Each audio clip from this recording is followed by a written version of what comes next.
I'm in the Pilgrim Library, which is at the east side of the campus, and behind me is a window to the outside. Hope there isn't too much glare. For this afternoon's overview that we're working with, you will want to have a Bible with you. You might want to get one that's kind of standard without too many study guides at the back, etc., just for a little bit, and not too many maps. And I probably will be asking you to just hit pause on the recording so that you can look something up this time rather than leaving long periods of silence. But today I have a new English Bible with me, and I just wanted to share some of the things that we do here on campus, and you might do with some of your congregations or youth ministries, or in Bible study at your local church. In looking at an actual Bible, and this would be one that you would not want the Living Bible or Good News for Modern Man, but just a regular Bible of any translation.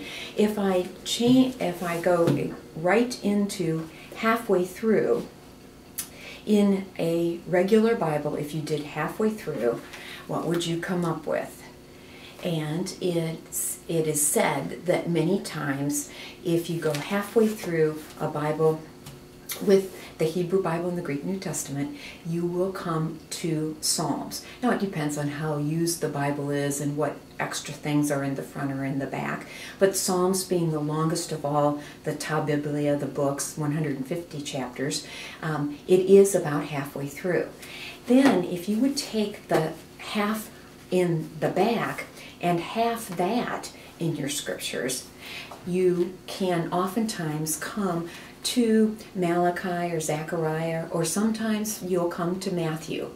But the idea is that half of the half would give you the 25% or 1/4 of the Bible is in the Greek New Testament. So what is common to Judaism and Christianity would be that large 75%. And the texts that are common to after or during the birth of Jesus of Nazareth and continuing through Revelations are 25% of the texts. If you haven't already done it then, just as an aside, persons who are looking at chapter 16 in Genesis, which is in the Hebrew Bible, of course, that's the story of Abram and Hagar and Sarai, and Abram and Hagar's son Ishmael.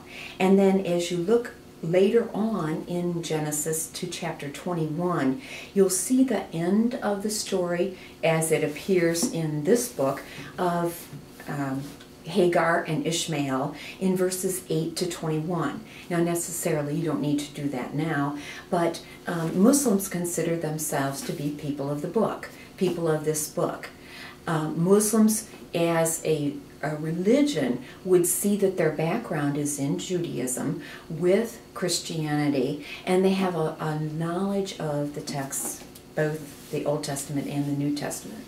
And looking at the scriptures that have to do with Ishmael, then in the Middle East today, and worldwide, you see the overview that Muslims would consider themselves to be persons of the book, persons that come out of the lineage of Abram, not with Sarai or Sarah, but Abram and the slave woman Hagar, and that Ishmael would be a direct foreparent of Muhammad, the founder of Islam.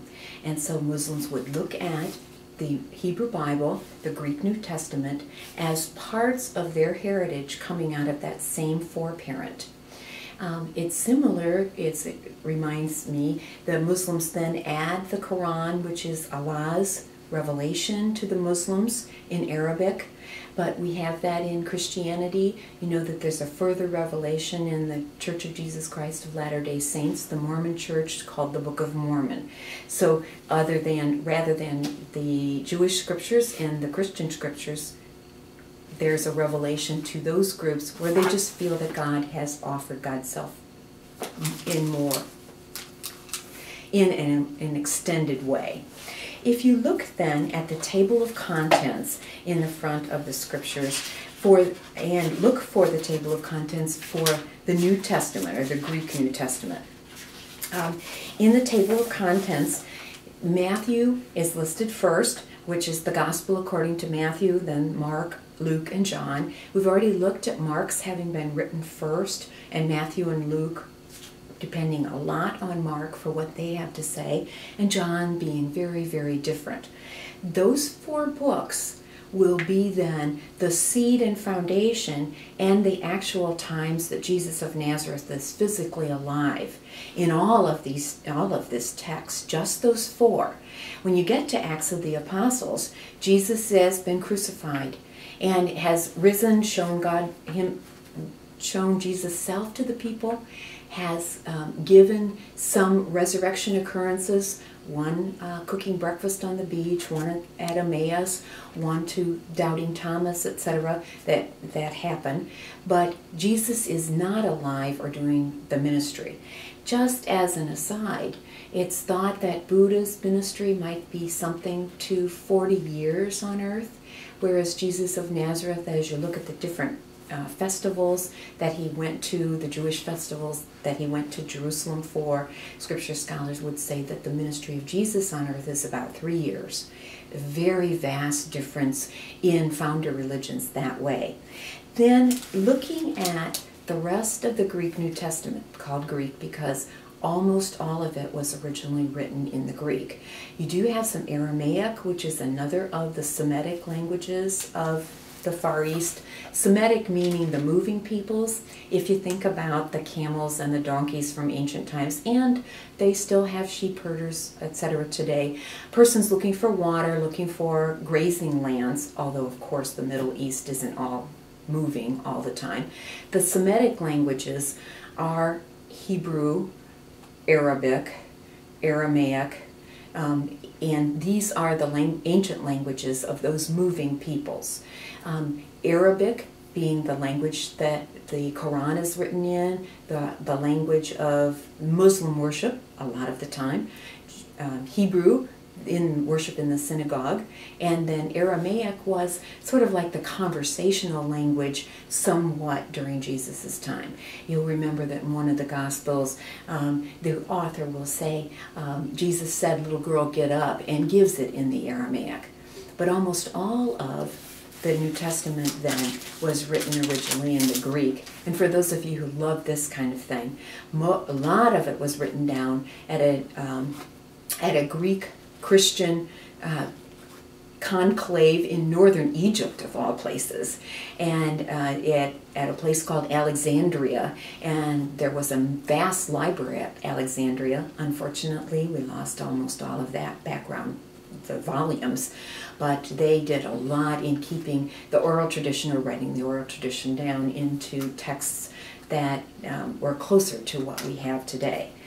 After the Acts of the Apostles, then, there often you have a heading that's called the letters.